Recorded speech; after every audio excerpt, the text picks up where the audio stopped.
L'IA peut se tromper, donc il faut qu'on garde la main. Oui, bien sûr, l'IA peut se tromper, mais moi aussi je peux me tromper. Donc pourquoi est-ce que je serais meilleur que l'IA ? Si j'ai une IA qui peut prendre de meilleures décisions que moi, si c'est le cas, encore une fois, c'est pas toujours le cas, mais si c'est le cas, il faut que j'ai de solides bonnes raisons pour ne pas le faire. Lui, c'est Olivier Sibony, spécialiste de la décision stratégique et prof à HEC. Et moi, je suis Lise Barcellini. Bienvenue dans Y a encore du taf.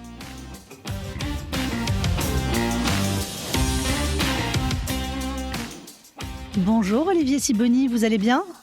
Très bien, merci et bonjour à vous. Ravi de vous recevoir à ce micro pour un nouvel épisode de Y a encore du taf. Alors on est mercredi, il est 14h16. Depuis le réveil, Olivier, est-ce que vous avez demandé à une IA de décider à votre place ? Oui, j'ai demandé à une IA de m'aider à noter les copies de mes étudiants, en réponse à des questions que j'avais demandé à l'IA de m'aider à concevoir, à partir de textes que j'avais demandé à l'IA de transcrire dans les cours que je fais. Donc, je suis un professeur augmenté. Dans ce cas-là, est-ce qu'elle décide mieux que vous, l'IA, pour les notes des élèves ? Dans ce cas-là, elle décide probablement mieux que moi, pour une raison qui est une des choses que j'enseigne dans le cours en question, qui est que deux jugements sur quelque chose de subjectif valent mieux qu'un. Et donc, en réalité, quand je dis qu'elle m'aide à décider, elle nous aide à décider puisque je fais corriger chaque copie par plusieurs élèves. Ensuite, je la corrige moi-même et ensuite, je la fais corriger par l'IA. Et donc, on a 5 corrections de chaque devoir plutôt qu'une. Et je trouve que c'est plutôt mieux. Faut-il encore décider ? Comment décider à l'ère de l'intelligence artificielle ? C'est la question que vous posez dans l'ouvrage que vous venez de coécrire avec Éric Hazan. Cet ouvrage s'intitule donc « Faut-il encore décider ?» C'est publié chez Flammarion.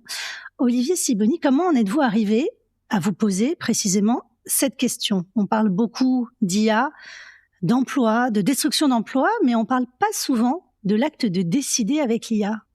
On parle beaucoup d'IA, absolument. Et en fait, la décision, c'est le sujet sur lequel je travaille moi depuis longtemps. C'est mon sujet d'étude et de recherche. J'ai travaillé sur les biais cognitifs qui affectent la décision. J'ai travaillé sur la variabilité aléatoire qui affecte la décision, ce qu'on appelle le bruit. Et en fait, la question qu'on s'est posée avec mon co-auteur Éric Hazan, qui lui est un des grands spécialistes français de l'IA, c'est qu'est-ce que l'IA peut nous apporter en termes de décision ? Et la raison pour laquelle on s'est posé cette question, c'est que on entendait partout les gens dire « Bon, l'IA, c'est bien, mais il faut quand même que ce soit nous qui décidions. Attention, il faut toujours qu'on vérifie ce qu'elle nous dit. » Et moi, avec ma casquette de chercheur, j'aime pas me présenter comme chercheur, mais enfin de quelqu'un qui réfléchit sur les sciences de la décision, une des choses qu'on observe depuis longtemps en sciences de la décision, c'est que quand on a une aide à la décision, quelle qu'elle soit, qui est meilleure que nous, si on la corrige quand elle n'est pas d'accord avec nous, ou quand on n'est pas d'accord avec elle, alors on dégrade sa performance.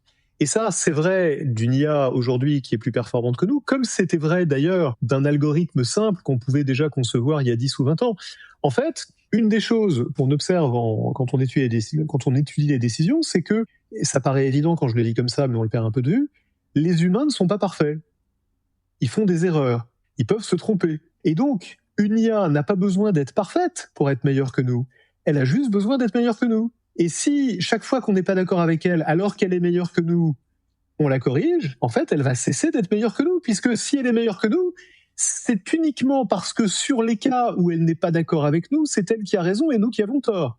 Donc si chaque fois qu'on n'est pas d'accord avec elle, on la corrige, en fait, on l'empêche de nous aider. Et ça, c'est un grand paradoxe qui était déjà vrai avec n'importe quelle aide à la décision, mais qui devient très frappant quand on parle d'IA à cause de cette espèce de mantra qu'on voit partout, y compris dans la fenêtre de ChatGPT quand on s'en sert, qui dit « Attention, cette IA peut faire des erreurs, vérifiez ».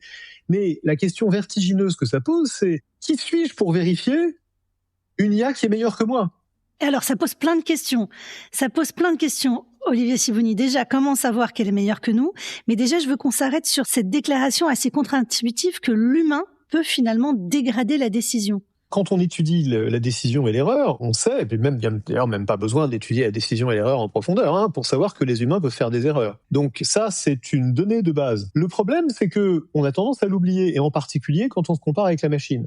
Par exemple, un argument qu'on entend invariablement, c'est « l'IA peut se tromper, donc il faut qu'on garde la main ». Oui, bien sûr, l'IA peut se tromper, mais moi aussi je peux me tromper. Donc pourquoi est-ce que je serais meilleur que l'IA ? La réponse peut être que je suis un expert de classe mondiale du domaine dont je parle, auquel cas Peut-être qu'effectivement, l'IA n'est pas meilleure que moi, mais c'est quelque chose qui se mesure. Et donc, pour répondre à votre question, la question qu'on va suggérer de se poser pour savoir si une IA est meilleure que nous, elle commence par une première question qui est, est-ce qu'on parle du type de décision où on peut mesurer qui est meilleur ? Alors, comment on fait pour mesurer qui est meilleur ? Si je suis radiologue et que je lis des radios, j'ai un certain taux d'erreur. J'ai un taux de faux négatif et un taux de faux positif, et on le mesure en mesurant ma performance de lecture de radio. Et cette performance qu'on mesure pour moi, radiologue, et pour un autre radiologue, qui permet de dire qu'il y a des radiologues qui sont meilleurs que d'autres, permet aussi de dire qu'il y a des IA qui sont meilleurs que d'autres, et des IA qui sont meilleurs que certains radiologues, et des radiologues qui sont meilleurs que certaines IA. Donc la question qu'il faut qu'on se pose, quand on a un modèle d'aide à la décision en main, et je dis bien un modèle d'aide à la décision, pas une IA générative généraliste, pas ChatGPT. Quand on a une IA d'aide à la décision en main, la question qu'on devrait poser toujours et à laquelle on devrait être en mesure d'obtenir la réponse, ce qui n'est pas simple, c'est est-ce que cette IA est effectivement meilleure que moi ? Si on est sur une question suffisamment précise et bien délimitée pour qu'il soit possible de répondre à cette question, et, ce qui est une question différente, si la réponse à cette question est oui, sur la base de tests qui sont faits sur un échantillon suffisant, sur le bon échantillon représentatif, de cas suffisamment nombreux, et que le test est fait par une autorité suffisamment indépendante, alors je suis en présence d'une IA qui est meilleure que moi, et il faut que j'accepte de lui déléguer mes décisions et de ne pas repasser derrière pour la corriger quand sa réponse me surprend, parce que c'est précisément quand sa réponse me surprend que je devrais lui faire confiance et que je devrais me dire, tiens, là j'ai appris quelque chose. Mais pour cela, il faut être sûr que l'IA est meilleure que nous. Donc qui est-ce qui peut créer ce cadre ? Comment on fait confiance à l'IA ? Ce qui doit créer ce cadre, c'est qu'on soit sur des problèmes suffisamment précis et bien délimités où il est possible de dire quel est le résultat qu'on cherche. Par exemple, je reprends l'exemple de la radio, si je suis en train de regarder s'il y a des fractures, il y a une fracture ou il n'y a pas de fracture. Et si j'ai entraîné mon IA sur un grand nombre de radios où il y avait des fractures et un grand nombre de radios où il n'y avait pas de fracture, elle va en principe être meilleure que moi, être meilleure que la plupart des gens pour détecter où il y a une fracture ou où il n'y a pas de fracture.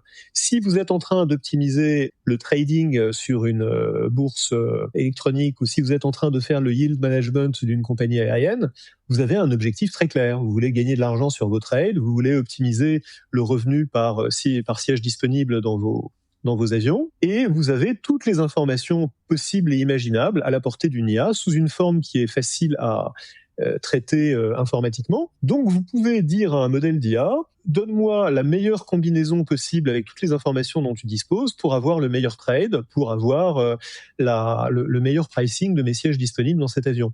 Voilà le genre de choses sur lequel on sait exactement ce qu'on cherche. Il n'y a pas de subtilité, il n'y a pas d'objectifs multiples, il n'y a pas d'objectifs contradictoires, il n'y a pas de parties prenantes diverses, etc. Donc quand on est dans cette situation-là, on doit pouvoir, tôt ou tard, à condition d'avoir assez de données et d'avoir développé l'algorithme, on doit pouvoir avoir un algorithme qui fait mieux que nous. C'est juste une question de temps et d'entraînement. Et pour savoir si ce temps est arrivé, il faut qu'on puisse faire confiance à quelqu'un ou quelque chose ou à une entité qui va évaluer cet algorithme et qui va nous donner confiance dans cet algorithme. Donc, quand vous parlez de dispositif médical, enfin d'appareillage de diagnostic, vous avez évidemment des études qui sont faites proprement, qui sont publiées dans des revues scientifiques, etc. Et donc là, on va avoir des IA qui, par exemple, lisent des images d'IRM qui vous donnent une interprétation de ces images à laquelle on peut faire confiance et on sait qu'on peut lui faire confiance. Donc pour ça, il faut, j'y insiste, parce que c'est très important et que c'est pas le cas dans la plupart des domaines, il faut qu'on ait une autorité indépendante qui ait fait ces tests. Et quand on va parler de beaucoup des problèmes de management dont nos auditeurs se préoccupent au jour le jour, je pense,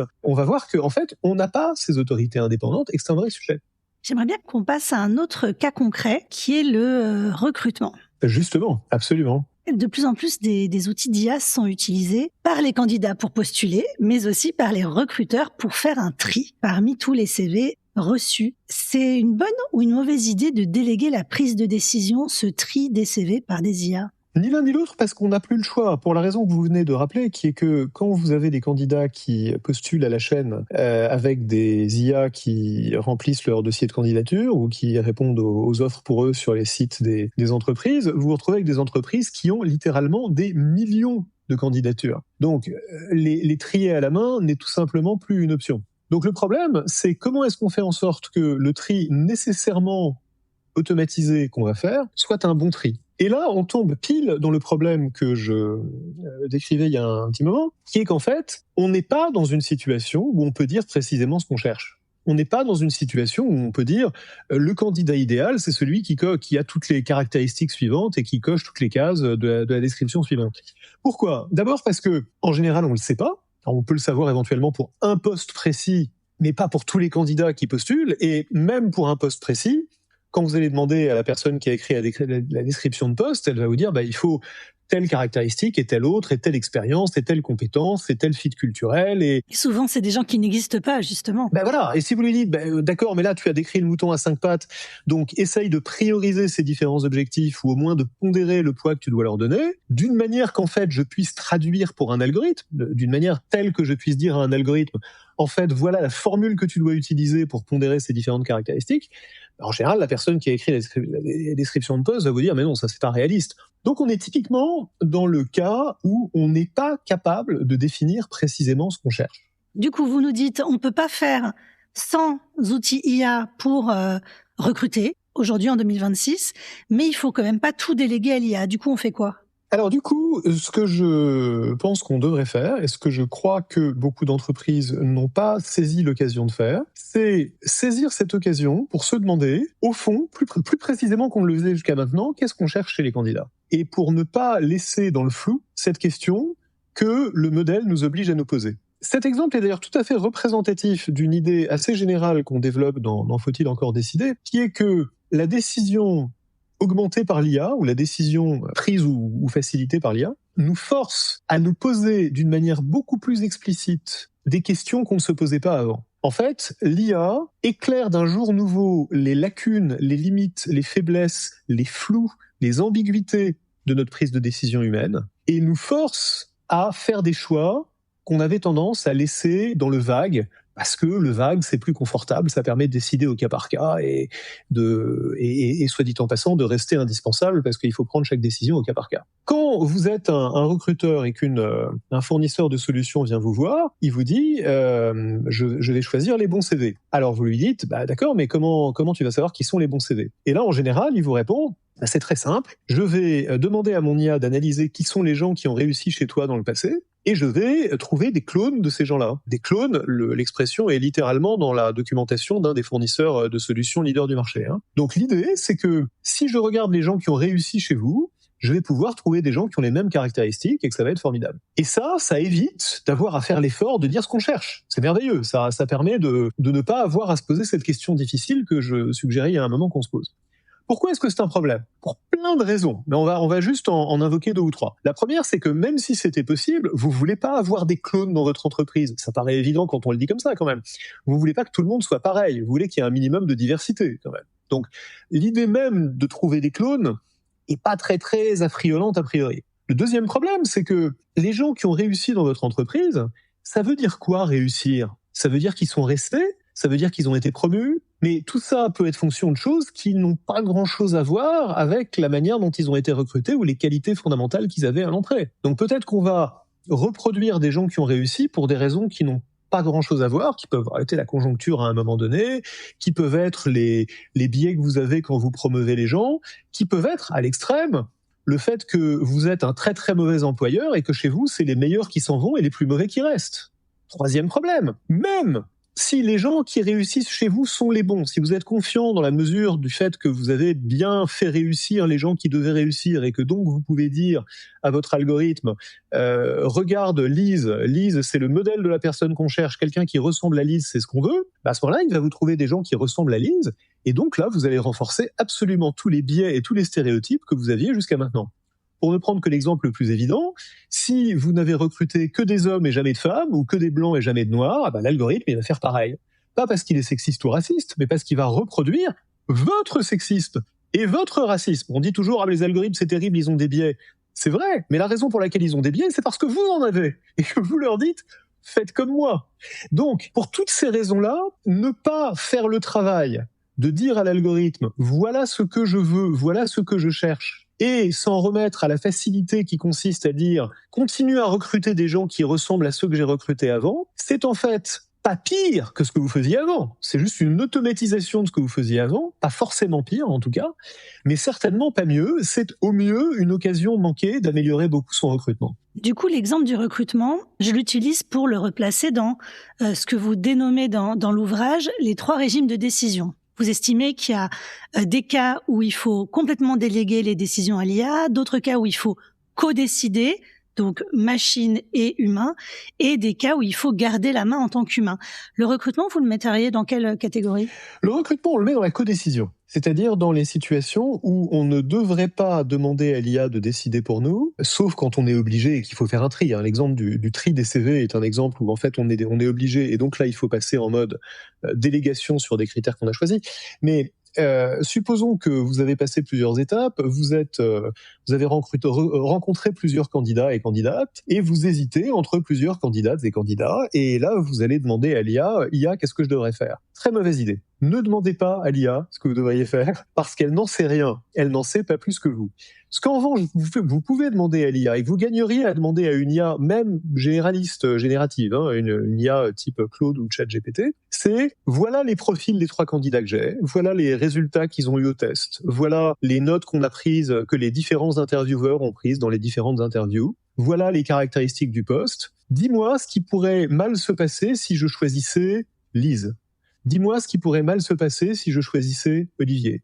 Dis-moi quels sont les critères auxquels je n'ai pas pensé, qui te semblent importants pour ce poste-là. Bref, aide-moi à élargir ma réflexion, à ne pas refermer trop rapidement le champ des possibles, à ne pas converger trop tôt sur une solution, à ne pas être trop sûr que j'ai la bonne réponse.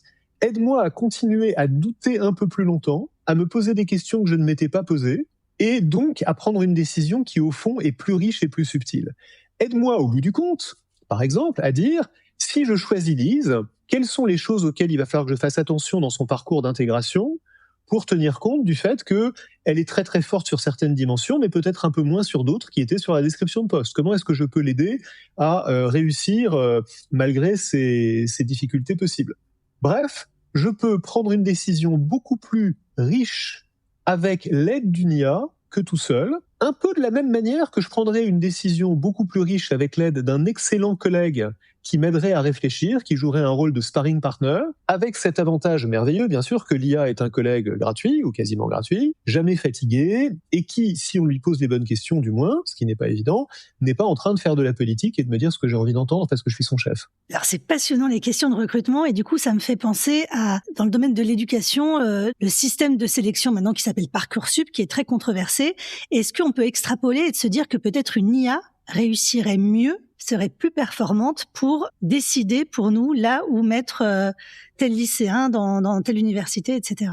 C'est une question très intéressante parce que, comme vous le rappelez, Parcoursup est très controversé. Controversé, le mot est faible d'ailleurs. Parcoursup est haï.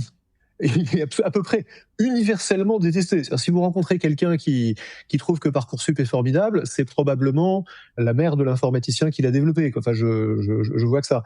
Donc, ce truc fait l'unanimité contre lui.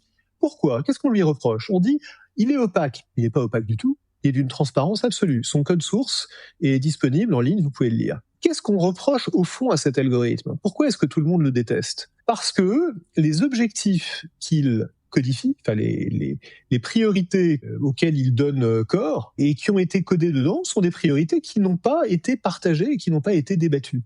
Par exemple, vous avez plein de gens qui vous disent mais c'est absolument injuste, Parcoursup n'a pas pris mon fils ou ma fille en général, parce qu'en général c'est ça la discussion, qui a pourtant de très bonnes notes. Et ils ont préféré prendre quelqu'un qui vient d'un lycée plus proche de l'université dans laquelle ça se passe. Ou au contraire, ils ont préféré prendre quelqu'un qui vient d'un milieu défavorisé, ou qui a une bourse, ou qui répond à telle ou telle catégorie. Et encore, pour ça, il faut qu'on sache qu'ils ont préféré ceci plutôt que cela, ce qu'on ne sait pas toujours. En fait, cet algorithme, il donne c'est pas de l'IA, c'est pas particulièrement sophistiqué, c'est une simple formule qui reflète des objectifs, qui reflète des priorités. Il donne un certain poids à la proximité, il donne un certain poids à la diversité sociale, il donne un certain poids, évidemment, aux notes qu'on a dans certaines matières par rapport à une certaine formation. Toutes ces choses-là étaient faites déjà avant. Elles étaient faites à la main par la personne qui triait une pile de candidatures. Moi, quand j'étais lycéens et qu'on envoyait des dossiers pour rentrer en prépa, il y avait un dossier cartonné rose avec les notes qu'on avait eues et chaque prépa recevait une pile de dossiers que vous avez mis en premier choix et puis ensuite ils envoyaient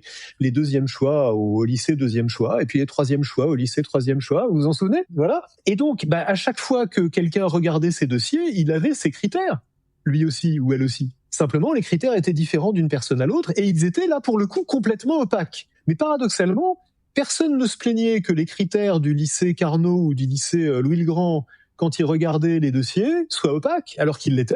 Et tout le monde se plaint que les critères de Parcoursup sont opaques aujourd'hui alors qu'ils ne le sont pas. Ça démontre ce que vous disiez au début, que l'algorithme, en fait, on lui fait moins confiance qu'à la décision humaine. Absolument. En fait, ce que ça illustre, c'est ce qu'on appelle l'aversion aux algorithmes. C'est-à-dire que même quand un algorithme peut faire mieux que l'humain, et dans le cas de Parcoursup, il n'y a vraiment aucune raison de penser qu'il ne fait pas mieux que l'humain, pour la tâche qu'on lui donne, qu'on lui assigne. Même quand l'algorithme peut faire mieux que l'humain, on préfère l'humain. Alors, on a parlé déjà d'un cas pratique sur quand on doit déléguer à l'IA, avec la radiologie par exemple, des cas où on co-décide, comme le recrutement. Est-ce qu'on peut en venir, Olivier Sibony, au cas pratique où vous conseillez dans cet ouvrage de garder la main, de ne surtout pas laisser les IA décider? Nous, on n'est pas des technophiles qui pensons que l'IA va tout faire mieux que les humains et qu'il faut se mettre les doigts de pied en éventail et la laisser travailler pour nous. On n'est pas non plus des technophobes qui expliquent que nous sommes face à une rupture anthropologique où la capacité de l'humain à décider, à réfléchir et à décider, à être maître de son destin, va instantanément s'éroder et disparaître dès lors qu'il choisit de faire confiance à Waze pour savoir par quel chemin passer pour rentrer chez lui. Donc en fait, on a une lecture pragmatique de la question qui est de dire la chose suivante. Si j'ai une IA qui peut prendre de meilleures décisions que moi, si c'est le cas, encore une fois, c'est pas toujours le cas, mais si c'est le cas, il faut que j'ai de solides bonnes raisons pour ne pas le faire. Puisque, en fait, ce que je suis en train de dire, c'est j'accepte de moins bonnes décisions. Ça peut vouloir dire plus d'erreurs, ça peut vouloir dire des décisions plus lentes, ça peut vouloir dire plus de variabilité. J'accepte de moins bonnes décisions pour le privilège que cette décision reste humaine, plutôt que d'être informatique. Par exemple, j'avais le débat il y a pas longtemps avec quelqu'un à propos de Waze, dont je parlais il y a un instant. Si vous pensez que le fait que vous choisissiez vous-même sur une carte en suivant avec votre doigt votre chemin a en lui-même une valeur telle que vous êtes prête à faire cet effort et que même si vous allez de temps en temps vous tromper parce que vous pouvez pas savoir qu'il y a un embouteillage sur cette route-là alors que Waze, lui, il le sait, donc vous allez prendre une moins bonne décision, vous pensez que ça a de la valeur pour vous parce que vous voulez être maîtresse de votre destin et choisir vous-même votre itinéraire, mais allez-y, faites-le, c'est super. Moi, personnellement, et beaucoup de gens, je crois, moi, je pense que si quelqu'un peut faire ce calcul-là pour moi, j'ai plutôt intérêt à m'en remettre à lui parce que la valeur de garder le contrôle de cette décision, pour moi, n'est pas très grande. Alors donc, quels sont, par contraste avec cet exemple-là, quels sont les sujets sur lesquels la valeur du fait que la décision reste humaine est tellement grande qu'on est prêt à sacrifier la qualité du résultat ou une partie de la qualité du résultat? Pour que la réponse à ça soit oui, pour qu'on soit prêt à sacrifier une partie du résultat,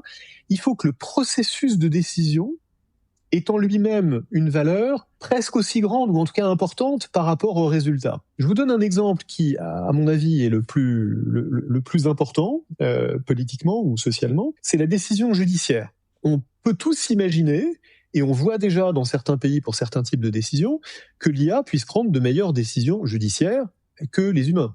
Où il y a des gens tout à fait sérieux pour vous dire c'est pas normal que quand on juge, par exemple, les dirigeants de Lafarge, ça mette 13 ans après les faits pour qu'ils soient jugés. C'est pas normal que ça mette des mois pour auditionner tous les témoins. Tout ça, toute cette lenteur, toute cette lourdeur administrative finit par être très coûteuse et finit par être un déni de justice pour les gens qui demandent justice. Accessoirement, on sait qu'il y a des erreurs judiciaires, souvent pour des raisons administratives bêtes. On sait aussi qu'il y a une immense variabilité des décisions de justice qui tient à la personnalité des juges. Ce que vous dites, c'est que finalement, une IA pourrait résoudre ce constat, ces problèmes. Pour toutes ces raisons-là, il n'est pas difficile d'imaginer qu'une IA puisse produire de meilleurs verdicts que les humains. Pourquoi est-ce qu'on pense qu'il ne faudrait pas le faire? Parce que la justice ne consiste pas seulement à rendre un verdict, elle ne consiste pas seulement à produire une décision, elle consiste à suivre la procédure par laquelle on arrive à cette décision.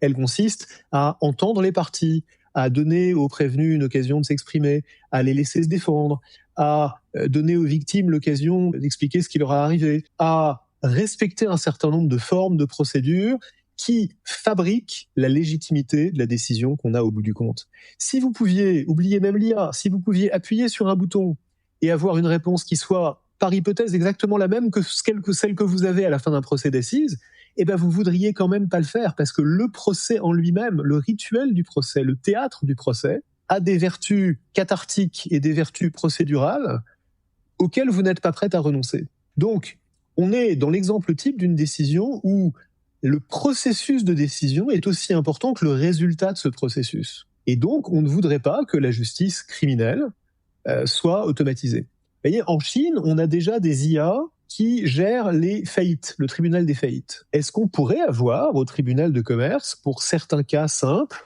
une IA qui décide comment on va gérer une faillite? Je n'en sais rien, mais c'est une question vertigineuse. Et c'est une question sur laquelle je pense qu'il faut qu'on ait un vrai débat, sans tabou, sans a priori, sans anathème sur vous êtes un suppôt du capitalisme mondialisé qui veut sacrifier le service public, ou au contraire, vous êtes un dinosaure archaïque qui tient absolument à continuer à décider avec la plume d'oie et l'encrier. Il faut qu'on ait un débat dépassionné et rationnel sur la manière d'arriver aux meilleures décisions possibles, parce que c'est important de prendre des bonnes décisions. On a encore plein de choses à se dire, Olivier Sibony, mais est-ce que sur le territoire des décisions qu'il faut garder, sur lesquelles il faut garder la main, est-ce que vous pouvez nous évoquer les 2-3 autres décisions que vous avez identifiées avec votre co-auteur Éric Hazan? D'autres choses pour lesquelles le processus est plus important que la décision. L'art. L'art, parce que si vous aviez une IA qui vous disait « ce tableau est merveilleux, votre musée devrait l'acheter, et celui-ci ne l'est pas, et votre musée ne devrait pas l'acheter », mais en fait, vous auriez eu l'avis d'une IA, vous n'auriez pas eu l'avis subjectif d'un expert. Et en fait, ce que vous voulez, c'est un avis subjectif. Vous êtes dans un domaine où, dans le jugement esthétique, la subjectivité n'est pas un bug, c'est une feature. Vous voulez de la subjectivité. Vous voulez pas de la subjectivité quand vous lisez une radio. Vous voulez savoir s'il y a une tumeur ou il n'y a pas de tumeur. C'est pas subjectif, c'est objectif. C'est dans l'objet, c'est pas dans le regard de celui qui regarde. Mais quand vous portez un jugement esthétique, vous voulez le regard de celui qui regarde. Et l'IA n'est pas quelqu'un, donc l'IA n'a pas un regard qui m'intéresse. L'IA pourrait simuler l'expertise d'un certain nombre d'experts et prédire à la limite ce que tous les critiques d'art du moment penseront d'un tableau, d'une pièce ou d'un film, mais c'est pas pour ça que son jugement m'intéresse. Un troisième exemple, on va pas tous les parcourir, mais un troisième exemple qui est frappant, je trouve, surtout en ce moment, c'est les armes létales autonomes, où là on est sur un problème éthique. On est sur le problème, non pas que l'IA va faire plus d'erreurs que l'humain, supposons, c'est pas sûr, mais supposons qu'elle puisse en faire moins, qu'elle ait moins donc de dommages collatéraux, qu'elle ait moins de risques de perdre son sang-froid comme peut le faire un humain face au danger et donc de commettre un crime de guerre. Est-ce qu'on serait prêt à laisser l'IA décider qui elle tue ? Et là, il me semble qu'on a un problème déontologique fondamental et qu'on a accessoirement un problème juridique tout à fait fondamental, qui est que on ne sait plus qui est responsable dans cette décision-là. Même s'il y a un humain qui est censé approuver, en réalité, le temps qu'on va lui laisser va très vite se retrouver à être très très court. Et puis on a un problème d'escalade ou de contrôle des armements, qui est que vous vous retrouvez avec des systèmes qui peuvent multiplier par 10, par 100 ou par 1000 le nombre de cibles que vous pouvez viser dans un même laps de temps, et que ça crée un risque d'escalade qui est tout à fait inquiétant. Donc pour toutes ces raisons-là, on plaide pour une réglementation internationale des armes létales autonomes. On n'est pas les seuls, et ça fait longtemps qu'on en parle. Pour l'instant, ça bute sur une définition suffisamment propre de ce que c'est qu'une arme létale autonome, parce qu'en fait, ça paraît évident, parce que tout le monde s'imagine le robot tueur de Terminator, mais une mine, c'est une arme létale autonome. Et ça existe depuis 3 siècles. Donc, c'est pas si évident qu'il y paraît à définir, mais sur le principe, il nous semble qu'il y a quelque chose où il y a une dérive à laquelle il faut être en mesure de dire stop. Donc, on a balayé ensemble, Olivier Sibony, les grands domaines où on peut déléguer à l'IA la prise de décision, les domaines où on peut co-décider avec l'IA et les domaines où il faudrait garder la main. J'aimerais bien qu'on dézoome, parce qu'on est dans un podcast qui s'appelle « Il y a encore du taf ». Vous posez cette question, est-ce que vous voyez dans le quotidien du décideur, qu'est-ce qui est en train de changer ou de disparaître à l'ère de l'IA générative ou de l'IA même tout court? Alors d'abord, le décideur, ça n'existe pas. Personne n'est juste décideur. Personne n'est une machine à décider. Mais c'est intéressant qu'on parle de décideur. C'est très intéressant. Mais les rubriques dans les journaux qui vous annoncent les promotions, elles s'appellent décideurs. Pourquoi ? Parce qu'on valorise la décision comme la prérogative suprême de ce qui est en fait un manager ou une manageuse, pas un décideur. Donc en fait, ce que je crois que l'IA va nous forcer, si on dézoome, comme vous le dites, va nous forcer à réaliser, c'est que décider est une petite partie de ce qu'on fait quand on est un manager ou un décideur. En fait, avant la décision, on écoute, on comprend, on prépare, on pose les bonnes questions, on est attentif aux bons signaux, on fixe les bons objectifs, on a les bonnes valeurs, on a les bonnes priorités. Ensuite, on prend une décision. On en a parlé longuement. Et enfin, cette décision, on la réalise, on la met en œuvre, on la vend, on met l'organisation en mouvement. Je crois qu'on va se rendre compte dans les années qui viennent que dans le métier de ce qu'on appelle aujourd'hui un décideur, toutes ces choses qui viennent avant la décision et après la décision sont en fait beaucoup plus importantes qu'on ne l'a cru jusqu'à maintenant. Une autre chose, juste sur le rôle du décideur, je suis passé sur la décision, mais sur la décision, le rôle du décideur, pour le coup, va être d'avoir le discernement, de savoir dans laquelle des zones de la cartographie dont on a parlé, on se trouve. Donc, est-ce que je suis sur une décision où je délègue à l'IA, et ça veut pas dire que je n'ai pas fait...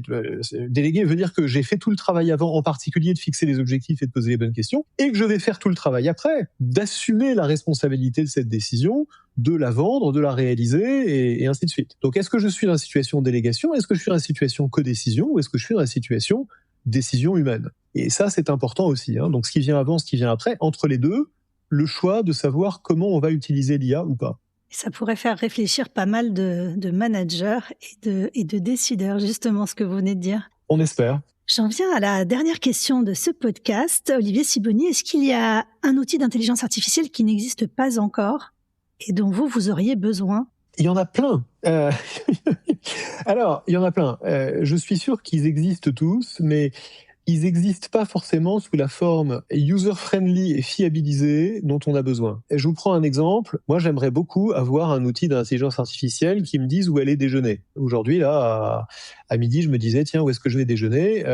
J'ai à peu près une idée de ce que je veux. C'est tout à fait à la portée d'une IA de chercher avec les différents critères que j'ai en tête et dans le rayon où je me trouve et avec le budget que je lui indique, quelque chose qui me surprendrait agréablement. Et finalement, vous avez déjeuné où ? Finalement, j'ai déjeuné dans une de mes cantines habituelles. Mais je suis sûr que j'aurais pu être agréablement surpris par une IA. Alors, est-ce qu'une IA peut faire ça aujourd'hui ? Oui, bien sûr. Est-ce qu'elle existe ? Est-ce qu'elle est packagée avec un accès aux données, un accès à mes informations qui rendrait ça user-friendly ? Pas encore.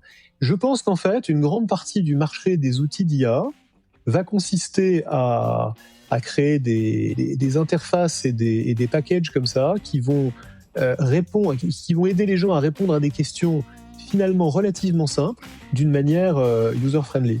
Ce sera le mot de la fin. Merci beaucoup, Olivier Sibony. Merci à vous, Lise. J'espère que l'épisode avec Olivier Sibony vous a plu, qu'il vous a fait réfléchir ou réagir. Si c'est le cas, n'hésitez pas à me le dire en commentaire et à diffuser l'épisode autour de vous. Pour prolonger ces réflexions sur les territoires de la décision, à l'ère de l'intelligence artificielle, je vous conseille d'écouter ou de réécouter l'épisode avec la radiologue Julia Arfirouche. C'est l'épisode numéro 5. Ou encore l'épisode avec Gabriel Dabi-Schwebel, épisode numéro 13. Moi, je vous dis à très vite pour un prochain épisode. Et souvenez-vous, d'ici là, il y a encore du taf.